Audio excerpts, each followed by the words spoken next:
Looks like we have a theme going with books here. Today's book is Make Way for Ducklings by Robert McCloskey.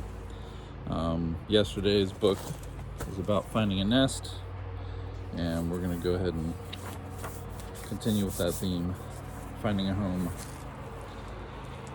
Mr. and Mrs. Mallard were looking for a place to live, but every time Mr. Mallard saw what looked like a nice place, Ms. Mallard said it was no good.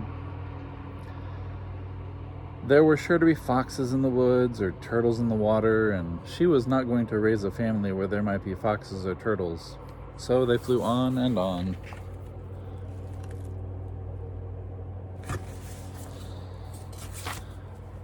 When they got to Boston, they felt too tired to fly any farther. There was a nice pond in the public garden with a little island on it. The very place to spend the night, quacked Mr. Mallard, so down they flapped.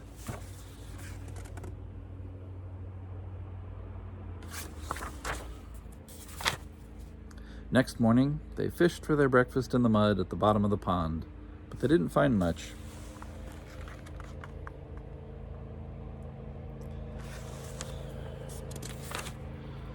Just as they were getting ready to start on their way, a strange, enormous bird came by. It was pushing a boat full of people, and there was a man sitting on its back. "Good morning," quacked Mr. Mallard, being polite. The big bird was too proud to answer. But the people on the boat threw peanuts into the water, so the Mallards followed them all around the pond and got another breakfast, better than the first.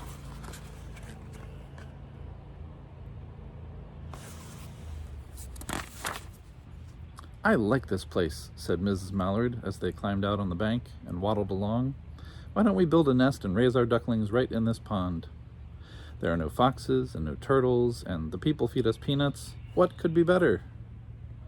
"Good," said Mr. Mallard, delighted that at last Ms. Mallard had found a place that suited her. But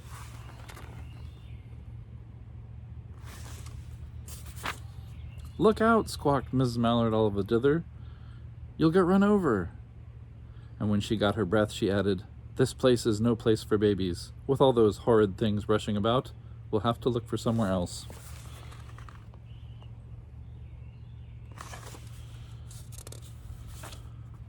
So they flew over Beacon Hill and round the State House, but there was no place there.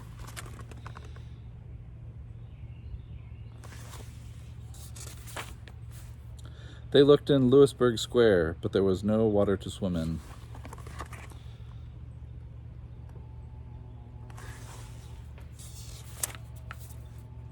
Then they flew over the Charles River. "This is better," quacked Mr. Mallard. "That island looks like a nice quiet place, and it's only a little way from the public garden." "Yes," said Ms. Mallard, remembering the peanuts. "That looks like just the right place to hatch ducklings."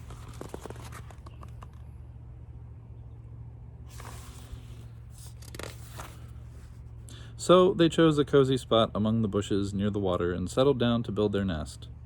And only just in time, for now they were beginning to molt. All their old wing feathers started to drop out, and they would not be able to fly again until the new ones grew in.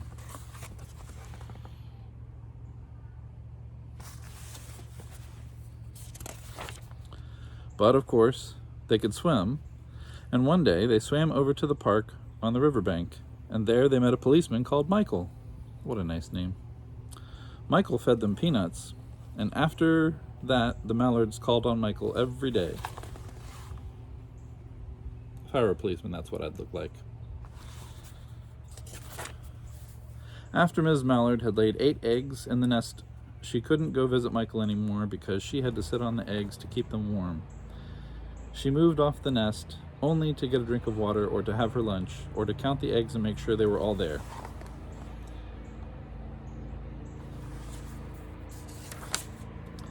One day, the ducklings hatched out. First came Jack, then Cack, then Lack, then Mack, and Knack, and Owack, and Pack, and Quack. And Mr. and Mrs. Mallard were bursting with pride. It was a great responsibility taking care of so many ducklings, and it kept them very busy.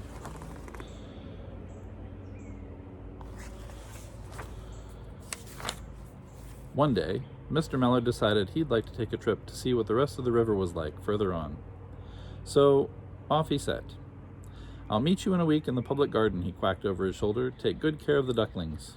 Don't you worry, said Mrs. Mallard. I know all about bringing up children. And she did.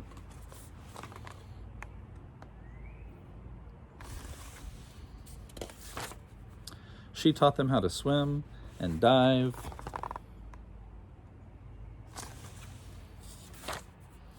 She taught them to walk in a line, to come when they were called, to keep a safe distance from bikes and scooters and other things with wheels.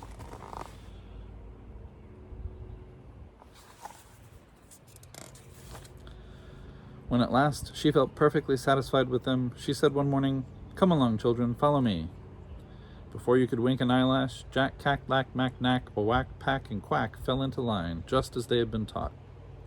Ms. Mallard led the way into the water, and they swam behind her to the opposite bank.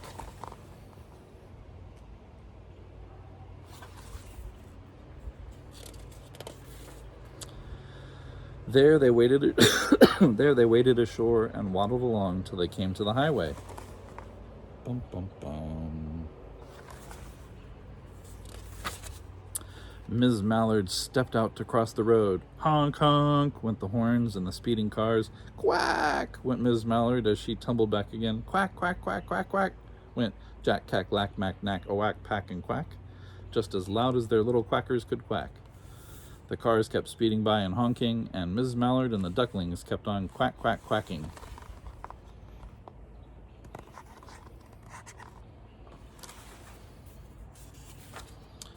They made such a noise that Michael came running, waving his arms and blowing his whistle. Tweet!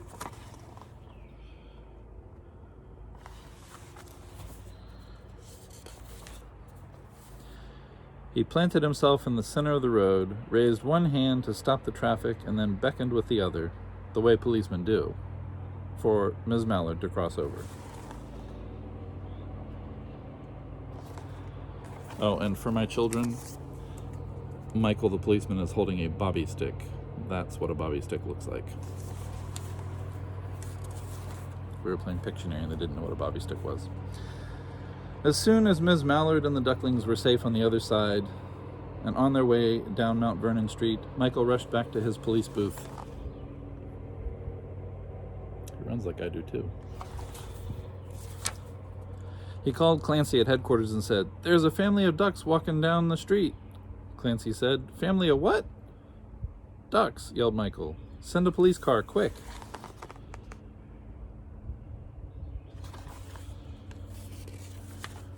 Meanwhile, Ms. Mallard had reached the corner bookshop and turned into Charles Street with Jack, Cack, Lack, Mack, Knack, Owack, Pack, and Quack all marching in line behind her.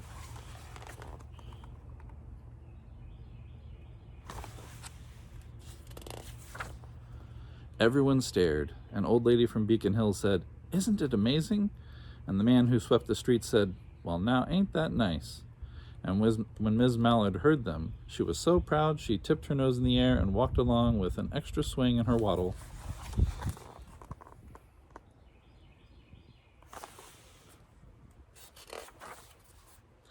When they came to the corner of Beacon Street, there was the police car with 4 policemen that Clancy had sent from headquarters.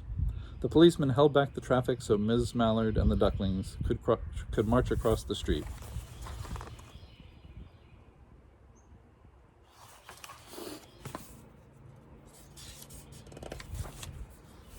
Right into the public garden.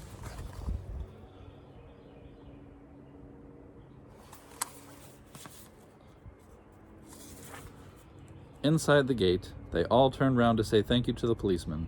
The policeman smiled and waved goodbye.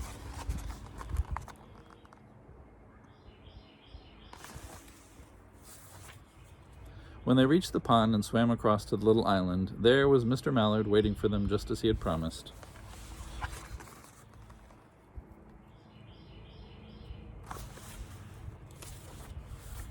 The ducklings liked the new island so much that they decided to live there. All day long they follow the swan boats and eat peanuts.